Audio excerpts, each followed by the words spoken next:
것을 나무랐습니다.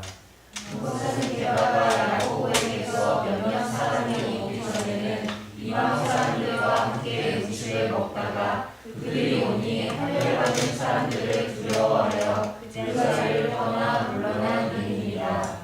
나머지 유대 사람들도 그와 함께 위선을 하였고 마침내는 바나바까지도 그들의 위선에 끌려갔습니다. 나는 그들이 복음의 진리를 따라 똑바로 가지 않는 것을 보고 모든 사람 앞에서 게바에게 이렇게 말하였습니다. 당신은 유대 사람인데도 유대 사람처럼 살지 않고 이방 사람처럼 살면서 어찌하여 이방 사람들어 유대 사람이 되라고 강요합니까? 우리는 본디 유대 사람이요 이방인 출신의 죄인이 아닙니다. 그러나 사람이 율법을 행하는 행위로 의롭게 되는 것이 아니라 예수 그리스도를 믿는 믿음으로 의롭게 되는 것임을 알고 우리도 그리스도 예수를 믿는 것입니다. 그것은 우리가 율법을 행하는 행위로가 아니라 그리스도를 믿는 믿음으로 의롭다고 하심을 받고자 했던 것입니다. 율법을 행하는 행위로는 아무도 의롭게 될 수 없기 때문입니다. 아멘. 아멘. 오늘 제가 이 개역개정 말씀으로 중간중간에 이렇게 말씀 전하시는데 여러분 참고해서 보시면 되겠습니다. 우리가 지난 시간에 복음 안에서 누리는 진정한 자유에 대해서 우리가 말씀을 나눴어요.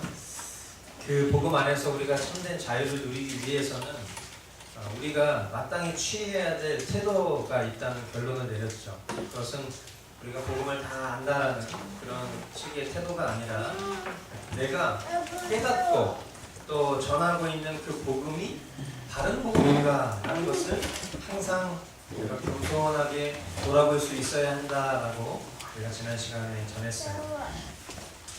유대인에게 복음을 전하는 그 12 사도들 그리고 이방인에게 복음을 전하는 그 사도 바울의 우리가 그 만남을 우리가 지난 시간에 보면서 주어진 자리에서 복음의 증인으로 살아남기를 소망하는 우리 각 사람 마음 가운데 적지 않은 불을 주님께서 지켜 주신 줄 믿습니다. 자, 오늘 이제 이어지는 우리가 11절로 이제 16절 말씀을 통해서 오늘 그리스도를 믿음으로써라는 그런 말씀의 제목으로 이어지는 내용 하나님께서 우리에게 주시고자 하시는 말씀을 전하도록 하겠습니다. 베드로가 안디옥에 이르렀을 때 이 안디옥은 이제 어떻게 보면 그 제일 처음 선교사를 파송한 지역이라고 말해도 과언이 아닌 그런 곳인데요. 그 안디옥에 이르렀을 때 사도 바울에게 이 베드로가 이제 책망을 받는 일이 벌어져요. 제가 이제 지난주에도 그 사도 바울의 그 어떤 스타일을 이렇게 얘기하면서 그 사도 바울 참 어떻게 보면 되게 매몰차 보이고 우리식으로 생각하면 정없어 보이고 굉장히 까칠해 보이고 빈틈없어 보이고 그죠? 좋은 게 좋은 건 좀 넘어가도 되는데 막 일거수일투족 이렇게 걸고 넘어지는 그런 모습을 보면서 참 좀 별로인 것 같았는데 오늘 또 말씀을 보니까 이제 사도 바울이 베드로를 책망하는 장면이 나옵니다. 우리는 이제 보통 목사나 아니면 선교사 이런 분들을 우리가 되게 존경하죠. 이제 지도자의 그런 모습들을 우리가 존경하지만 우리가 그 존경하는 크기만큼 그를 향해서 또 엄격한 잣대를 들이대기도 해요.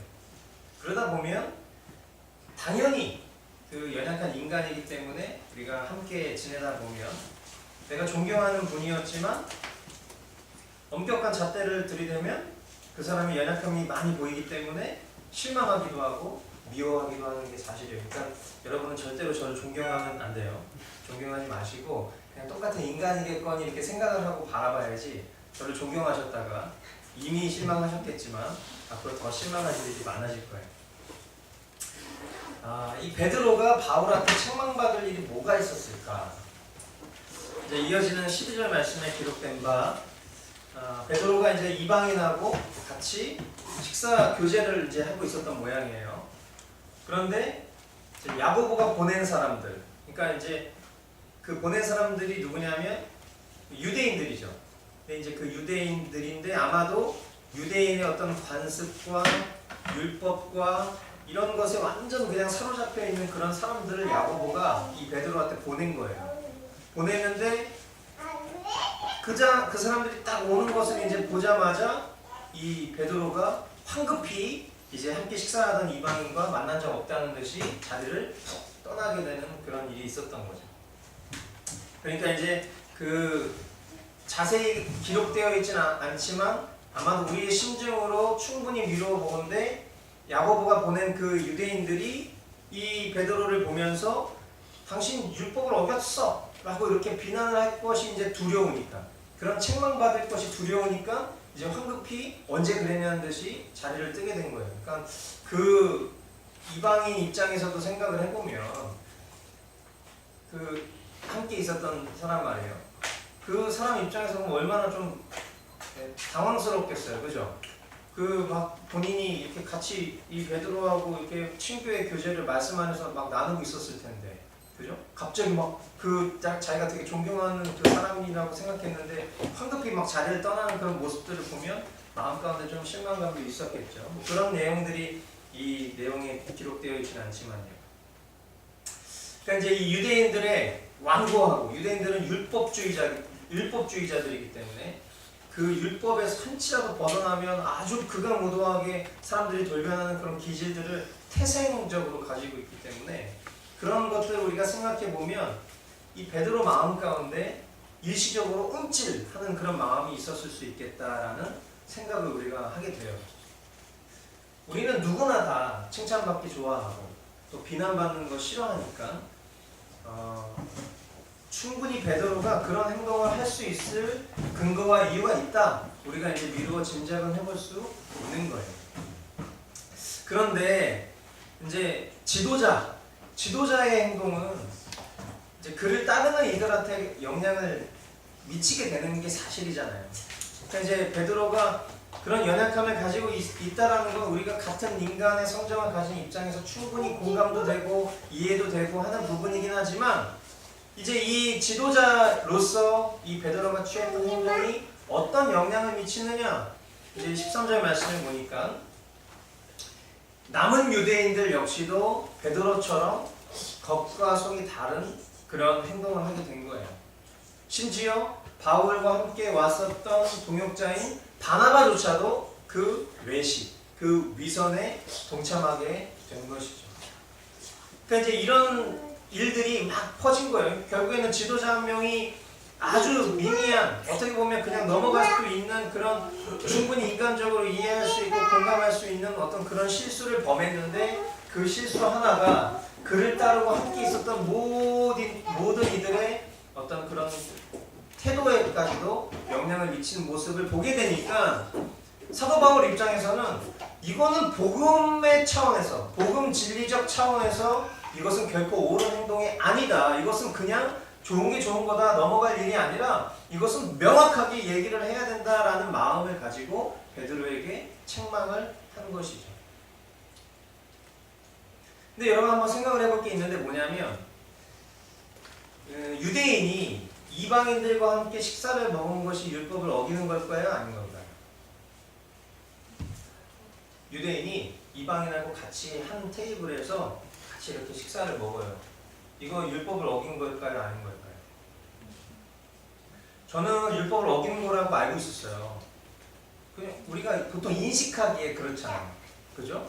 왜냐면 성경에 보면은 뭐 유대인들에 대한 어떤 그런 음식에 대한 법이라든지, 뭐 우상 숭배를 금한 계명이라든지, 뭐 이방인들과 결혼을 금지한 법이라든지, 이런 것들 우리가 생각을 해보면 그들과 함께 식사하고 교제하는 것, 그거 잘못된 거다 이렇게 생각할 수 있는데, 성경은 그것을 율법을 어긴 일이라고 말한 적이 없어요.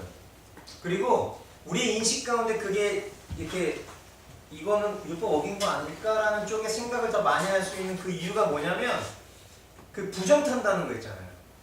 그러니까 그들도 그런 표현을 썼단 말이에요. 그러니까 이방인들하고 함께 그 하면 부정탄다.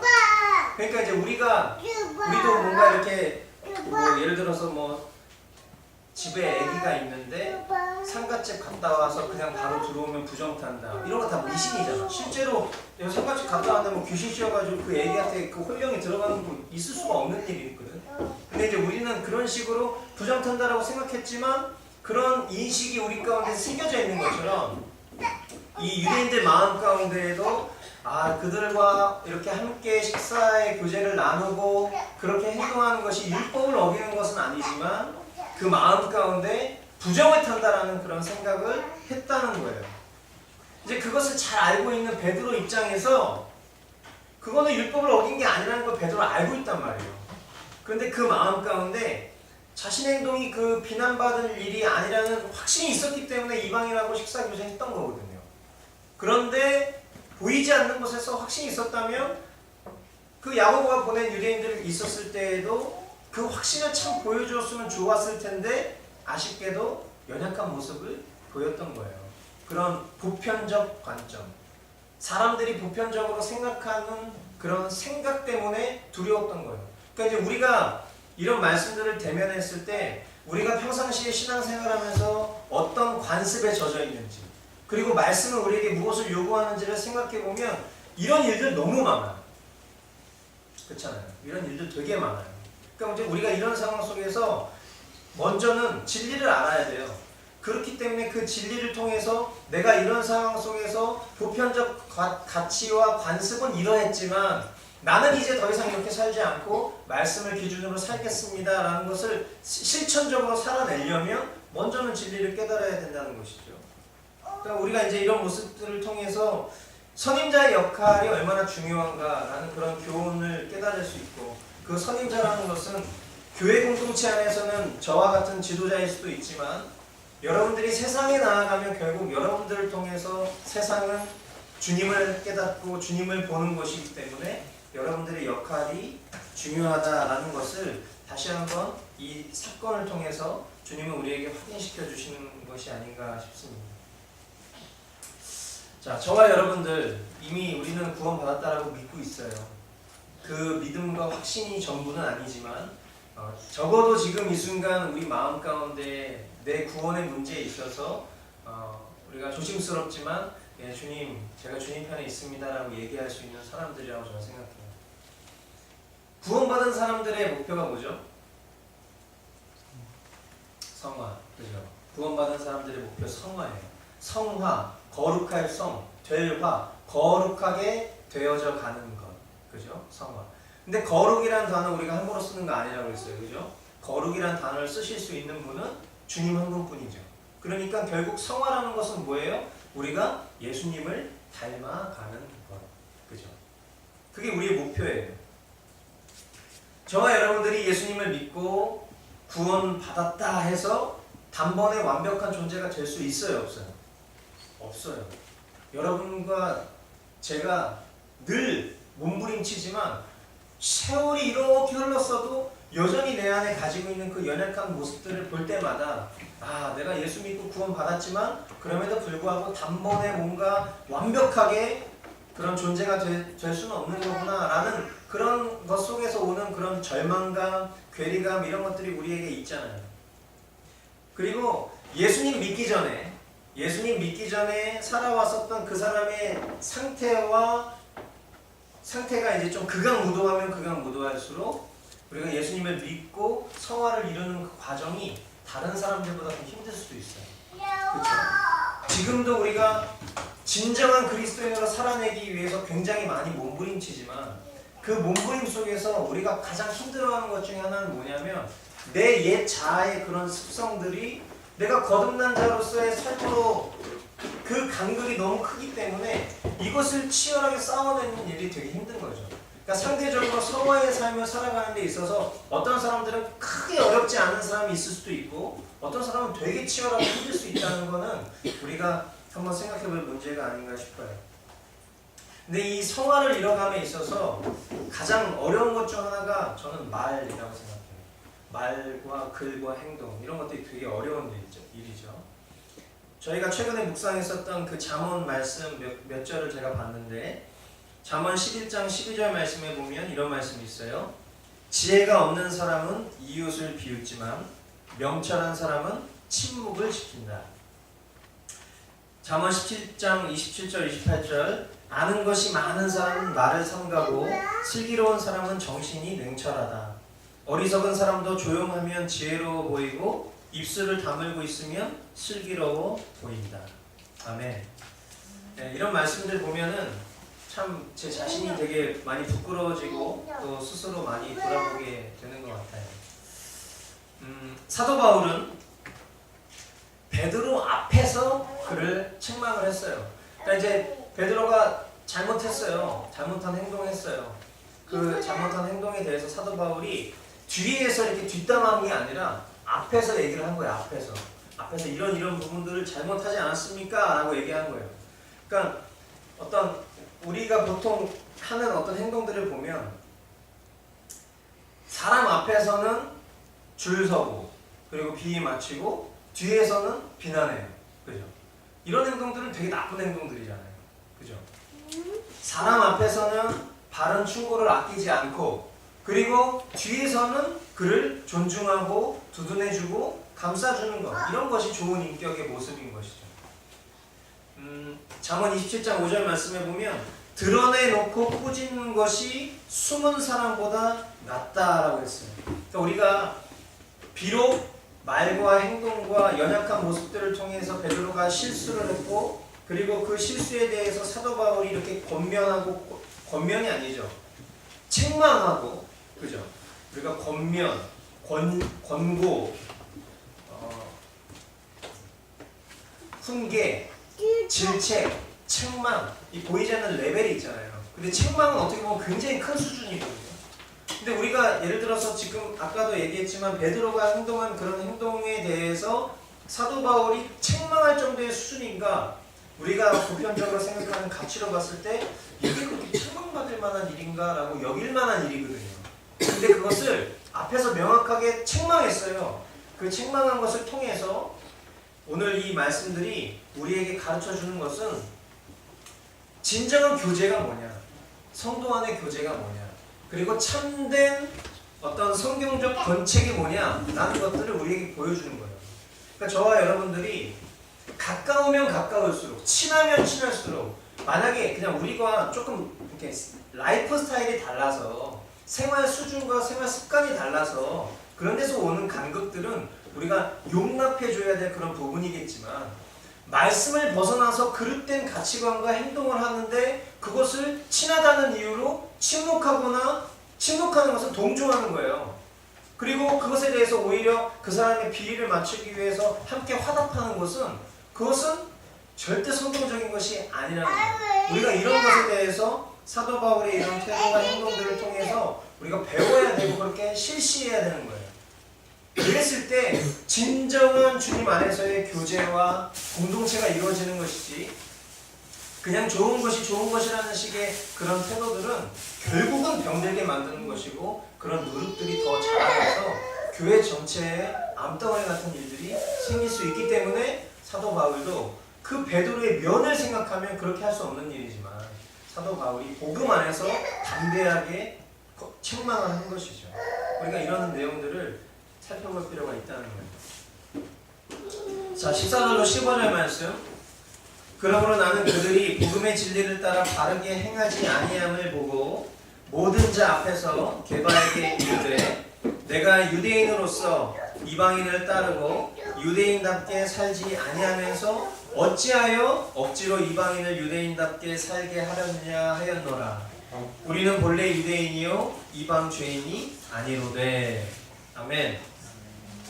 앞서도 얘기했지만 우리가 누군가에 대해서 권책할 때는, 권고하거나 권면하거나 책망할 때에는 그것이 복음 진리에 관한 것이어야 되는 거예요.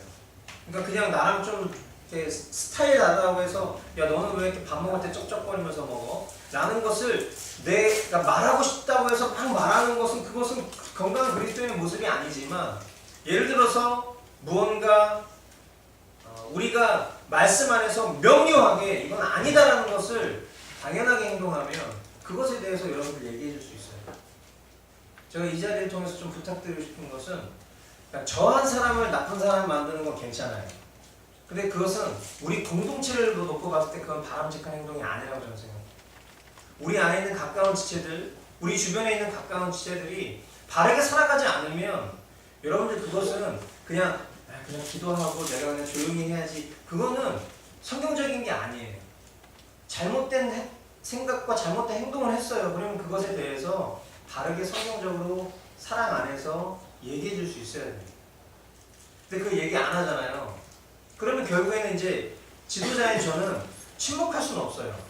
누군가가 잘못하면. 그럼 저는 그 사람한테 그거 잘못했다고 얘기해요. 근데 잘못했다고 얘기하지만 주위에 있는 사람들은 얘기 안 해. 그럼 그건 건강한 공동체 아니에요. 그죠? 그러니까 여러분 이런 부분들을 생각할 때 누군가에게 권책할 때는 그것이 복음 진리에 관해서 명확하다면 여러분들 그거 얘기할 수 있어야 돼요. 복음 진리는 여러분 유대인이나 그리고 이방인이나 모두 예수 그리스도를 믿는 믿음으로 구원을 얻고 하나님 백성이 된다는 거잖아요. 그죠? 복음 진리라는 것은 유대인들은 스스로 어떤 인간적인 행위와 선민의식에 사로잡혀서 도덕적으로는 흠결이 전혀 없어 보이는 자들이었어요. 반대로 이방인들은 하나님에 대해서 지식을 전혀 가지지 못한 사람들이었기 때문에 날 때부터 우상숭배자였고 그리고 여러 가지 더러운 죄악들 가운데 살아가던 사람들이었습니다. 그런데 이런 유대인과 이방인의 이런 민족적 차이점, 이것은 어떤 결론을 더 여실히 보여주는 것이냐면 그러니까 예수 그리스도가 필요하다는 것을 보여주는 거예요. 혈통상 유대인으로서 겉으로는 완벽해 보이지만 속으로는 얼마나 형편없겠어요. 반대로 겉으로 완전히 찌들고 죄악으로 태어날 때부터 우상숭배자로 태어난 이 이방인들 편에서 보면 아무런 소망이 없는 그런 모습인데, 이런 두 민족 간의 차이점을 통해서 여실히 깨닫는 것은 그러니까 예수 그리스도 필요하다. 그게 복음인 거예요. 그 복음 진리 안에서 생각을 해보자는 거예요. 마지막 16절에 사람이 의롭게 되는 것은 율법의 행위로 말미암음이 아니요 오직 예수 그리스도를 믿음으로 말미암는 줄 알므로 우리도 그리스도 예수를 믿나니 이는 우리가 율법의 행위로서가 아니고 그리스도를 믿음으로써 의롭다함을 얻으려 함이라. 율법의 행위로서는 의롭다함을 얻을 육체가 없느니라. 복음은요, 사람이 어떻게 존재적 죄의 문제를 해결하고 의롭다함을 받는지 가르쳐주는 거예요. 복음은. 그리고 그 의롭다함을 받은 존재가 창조 원형으로 어떻게 회복될 수 있는지를 가르쳐주는 것, 그것이 복음입니다. 그죠? 우리는 너무나 잘 아는 것처럼 율법의 행위로 의롭다함을 얻을 수 없음을 우리는 명확히 알아야 돼요. 성경에서 말하는 율법의 행위는요, 율법을 다 지킴으로써 얻는 의로움을 말해요. 그러니까 율법주의라고 했을 때 우리가 잘 분별해야 되는 것은 성경이 말하는 율법의 행위라는 것, 이것은 그냥 우리가 뭔가 우리의 힘과 열심 정도의 수준을 말하는 것이 아니라 율법을 1부터 100까지를 다 지켜서 얻는 의로운 행위를 말하는 것이라고요. 그렇게 했을 때 그가 의롭다 여김을 받는다라고 인정하는 거라고요. 근데 그럴 수가 없잖아요. 신명기 6장 25절에 보면 우리가 주 우리의 하나님 앞에서 그가 우리에게 명하신 대로 이 모든 명령을 충실하게 지키면 그것이 우리의 의로움이 될 것이다. 이렇게 했어요. 이것이 성경 말씀이기 때문에 우리는 아멘 할 수 있지만 이것은 이제 우리에게 더 이상 동의되지 않는 표현이 되는 거죠. 그죠? 예수님 이전과 이후가 이렇게 다른 거예요. 예수님을 약속으로 바라봤었던 사람들과 오신 그 실체 되신 예수님을 믿는 사람들의 태도가 이렇게 다른 거예요. 약속으로 바라봤었던 사람들은 이 모든 명령을 충실하게 지키면 그것이 우리의 의로움이 될 것이다 이렇게 선포했지만 저와 여러분들은 더 이상 그렇게 선포하지 않죠. 그죠? 사람이 그렇게 되는 것은 율법의 행위로가 아니야. 오직 예수 그리스도를 믿는 믿음 때문이야. 그러니까 일평생 율법의 행위로 살려고 했었고 완벽하게 살아가려고 했었던 너희 유대인들도 혹은 날 때부터 우상 숭배자로 태어나서 온갖 극악무도한 죄악을 범했었던 이방인들에게도 동일한 굿뉴스, 동일한 복음은 오직 예수 그리스도야. 이것이 복음 진리잖아요. 그렇기 때문에 저와 여러분들은 우리가 오늘 이 말씀들을 통해서 명확하게 두 가지만 결론을 좀 냈으면 좋겠다는 생각이 들어요. 첫 번째는 뭐냐? 복음을 깨달았다면 복음 진리로 살아야 합니다. 같이 한번 좀 해보시겠어요? 복음을 깨달았다면 복음 진리로 살아야 합니다. 여러분, 복음 앞에서 저와 여러분들은 자랑할 게 없어요. 그렇죠? 우리가 조금 다른 사람보다 조금 품결이 없어 보여도 복음 앞에 서면 아무것도 자랑할 것도 없고 주장할 것도 없는 사람이라는 것을 깨달아요. 아까 우리 지원자매가 기도했었던 것처럼 저와 여러분들이 지금 이 예배 앞에, 하나님 앞에 저와 여러분들이 이렇게 나아올 수 있었던 그 유일한 것은 뭐냐면 은혜죠. 은혜. 하나님의 은혜. 그 하나님의 은혜 때문에 저와 여러분들이 나음을 입었어요. 하나님 앞에 나아올 수 있는 그런 회복, 나음을 얻었단 말이에요. 그렇기 때문에 자, 엄마가 좀 도와줘요. 네, 지금 모든 성도들이 다 민준이를 보고 있어서 저도 조금 설교할 때 조금 곤란하니까. 자,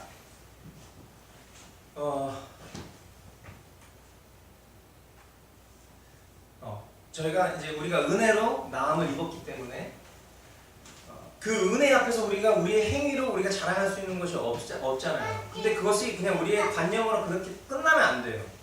더 나아가서 저와 여러분들이 그 은혜의 빚진 자들로서 하나님은 공동체로 묶어주셨어요. 우리를. 그러니까 우리 혼자서는 내버려 두면은 그 사람은 언젠가는 그냥 자기 제 갈 길로 갈 수밖에 없는 존재다. 인간이라는 것은 다 그때의 제 갈 길로 가려는 존재로 성경은 우리를 얘기하고 있단 말이에요. 그렇기 때문에 진리 안에서 우리를 꽁꽁 싸매주시기 위해서 우리를 공동체로 묶어주셨어요. 그렇다면 이 공동체라는 것은 그냥 어떤 인간적인 즐거움과 정, 교제 이런 걸로 하나됨을, 물론 그런 거 필요해요. 근데 그런 걸로 하나됨을 뛰어넘어서 우리의 기준인 복음 진리, 다른 말로 얘기하면 성경이죠. 그것을 따라 행하는 것으로 하나 되어야 하는 것입니다. 아멘.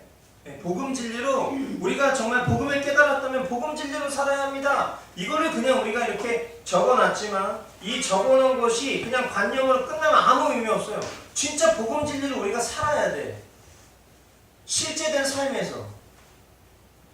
그러니까 상대에게 우리가 복음 진리에 대해서, 그러니까 뭐 이 얘기가, 저는 이제 사도 바울을 느낄 때 약간 이런 느낌이 있어요. 어떤 느낌이냐면 사도 바울은 마치 이렇게 뭐 하나라도 꼬투리 잡아서 계속해서 뭔가 공격할 것 같은 그런 느낌의 사람이야. 그죠? 근데 그게 아니라 우리가 어떤 말씀 안에서 우리가 살아갈 때 우리가 느껴지는 게 있다고. 이거 말씀은 우리가 벗어난 건데 느낌이 있어요. 근데 우리가 복음 진리로 삽시다 이렇게 선언했어요. 근데 그 선언이 그냥 선언으로 끝나는 일들은 대부분 어떤 식이냐면 느낌으로 머물러 있을 때. 그렇잖아요. 그러면 느낌에 머물러 있는 건 복음 진리로 사는 거예요, 아니에요? 아니에요. 복음 진리가 우리에게 실제가 된다는 것은 그 복음 진리를 명백하게 우리가 행할 때 그거 진짜 복음 진리로 사는 거예요. 그러니까 우리가 누군가에게 권책을 할 때에도 성경에서 우리에게 가르치는 태도는 이런 거잖아요. 상대방을 나보다 더 나은 사람으로 여기고, 그죠? 이 태도를 취해야 돼. 명확한 권책을 통해서 공동체를 진리로 지키는 것이 필요한 거예요.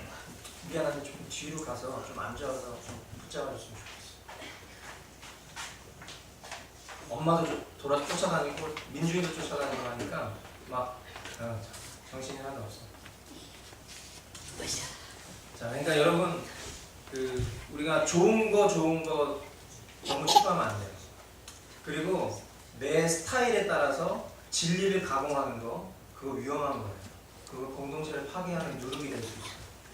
그러니까 우리가 오늘 이 말씀들을 보면서 이 베드로의 연약함을 허물로 그냥 덮어주고 그냥 넘어갈 수도 있었지만 사도 바울은 마치 우리식으로 생각하고 표현하면 사랑 없는 자처럼 보여요. 우리식으로 표현하면 사도 바울은 사랑 없는 자처럼 보이는 거야.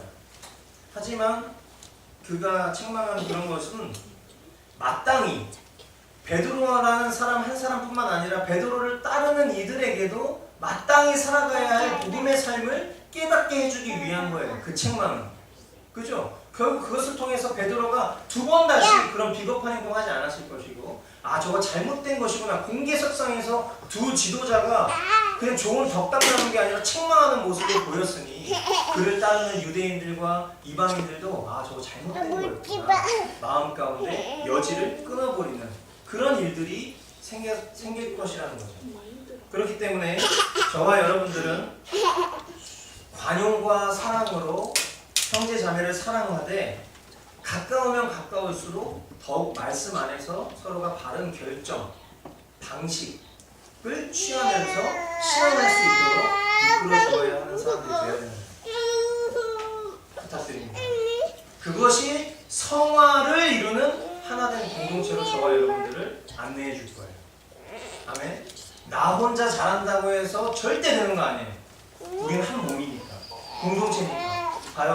교회가 힘들어지는 대표적인 이유가 뭐냐면 으쌰으쌰 해요. 근데 그게 열심일 수도 있고 정말 신앙의 기쁨일 수도 있어요. 근데 나중에 그게 진짜인지 아닌지 어떻게 판가름이 나냐면 교회 안에서 어떤 안 좋은 일들이 벌어졌을 때, 말씀을 벗어나는 어떤 진리를 벗어나는 왜곡된 일들이 벌어졌을 때, 그때 대부분의 사람들이 건강하게 신앙하던 사람들이 낙심하고 무너져서 교회가 무너지는 거예요. 어떤 잘못된 사람이 교회를 회방 놓고 이래서 교회가 무너지는 것이 아니라 건강하게 잘 있었던 사람들이 그런 일들로 인해서 낙심하면서 넘어지는 거예요. 그런 일들 때문에 낙심하지 않기 위해서는 그러니까 평상시 우리가 잘해야 해요. 평상시 우리가 진리 안에서 복음을 살아내는 공동체가 돼요. 나만 잘 살면 돼. 절대 그런 일 없어요. 꼭 명심하실 수 있게 되길 바랍니다. 자, 두 번째 같이 따라해 주시면 좋겠어요. 그리스도를 믿는 산 믿음으로 살아야 합니다. 네, 우리가 잘 아는 것처럼 율법의 행위로 구원 얻는 것 아닙니다. 그러나 그것이 저와 여러분들로 하여금 율법은 지키지 않아도 되는 거야 라는 것은 절대 아니에요. 이해가 되시죠? 율법으로 구원받는 거 아니지만 그렇다고 해서 율법 지킬 필요 없어? 그거 더더욱 아니에요. 우리가 계속 얘기하지만 선구원 후율법. 먼저 우리가 구원받은 백성이기 때문에, 하나님 나라 백성이기 때문에 하나님 나라의 법을 지켜야 되는 원리예요. 이것이 우리에게 허락된 하나님의 은혜라면 예수 그리스도께서 저와 여러분들을 위해서 참혹한 고통과 죽음을 대속하신 것을 저와 여러분들이 알고 있다면, 그로 인해서 구원받은 사람들이 어찌 제 멋대로 살면서 구원받았다라고 확신할 수 있어요? 어찌? 그죠? 그러니까 그런 확신은 우리가 할 필요 없는 확신이에요. 그렇기 때문에 구원에 이르는 산 믿음이라는 것은, 그리스도를 믿는 산 믿음이라는 것은 그리스도께서 우리를 위해 당하신 고난과 그 이루신 공로에 저와 여러분들이 정말 억만분의 1이라도 보답하고자 하는 그런 열심으로 사는 믿음일 것이라고 저는 생각합니다. 그것이 어떤 행위적 접근을 말하는 것이 아니라, 우리가 누군가에게 엄청난 은혜를 입었다면 우리가 그 은혜를 받지 않고 어떻게 살 수 있겠냐고. 은혜를 받았는데 그냥 감사합니다 이런 수준으로 우리가 살 수가 없잖아요. 그러니까 우리가 어떤 율법을 지킨다라는 것, 우리가 말씀을 지킨다라는 것은 더 이상 우리에게는 구원을 얻기 위해서 말씀을 지키는 개념이 아니라, 하나님이 전적인 은혜를 우리에게 주셨는데 어떻게 그 은혜를 우리가 망각하며 살 수 있냐는 거예요. 그러니까 말씀을 지켜요. 말씀 못 지켜. 하지만 더 지키려고 노력해. 그게 억만분의 1이라도 은혜를 받은 자의 태도로 드러난다는 거예요. 나를 만드신 하나님, 나를 사랑하셔서 안 하시는 것이 없는 아버지, 그 하나님 아버지의 뜻 기뻐하시는 일이잖아요. 그죠? 그러니까 그것이 진짜 믿음이에요. 내가 진짜 믿음을 소유한 사람이라면 내 삶 가운데 그 말씀이 정말 지키고 싶은, 그리고 지킬 수 없는 것에 좌절함을 느끼지만 그럼에도 불구하고 또 지키고 싶은, 그로 말미암아 행위로 하나님이 나를 사랑하시진 않지만 이 모습을 기뻐하실 것이라는 그 믿음, 그걸로 살아가는 것이 산 믿음을 소유한 그리스도인들의 모습이라는 것입니다. 그러므로 저와 여러분들은 사나 죽으나 오직 우리가 주님의 것이다 라는 것을 기억하고 예수 그리스도를 위해 살아야 하고, 아멘? 내게 새겨져 있는 그런 옛 자아의 습관과 세상 사랑하는 그 모든 것을 여러분들 버리시고 거룩과 의와 선과 진실됨으로 여러분들 행동하는 신앙으로 살아가실 수 있게 되기를 바랍니다. 아멘. 네, 오늘도 우리 속에 이 선한 열정과 또 동기를 심어주셔서 우리의 의지가 이 주님의 뜻을 실천하도록 이끄실 주님만 기대합시다. 아멘. 네, 그래서 결론은 오늘도 이렇게 나는 거예요. 주님이 하십니다. 네, 주님만 기대합니다. 우리 옆에 있는 지체들을 바라보면서 주님이 하십니다. 네, 주님만 기대합니다. 아멘. 제가 오늘 성찬이 있어서 그 설교를 4페이지를 썼는데, 오늘 전달하는 메시지가 여러분들한테 잘 들어갔나요? 잘 들어갔어요? 네. 좀 너무 부끄러운 얘기인데 뭔 말인지 잘 모르겠어요.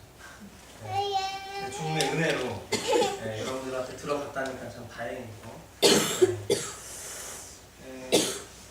우리 같이 우리 성찬에 좀 참여하고 나아가도록 하겠습니다. 은준아, 나쁜 거야. 응?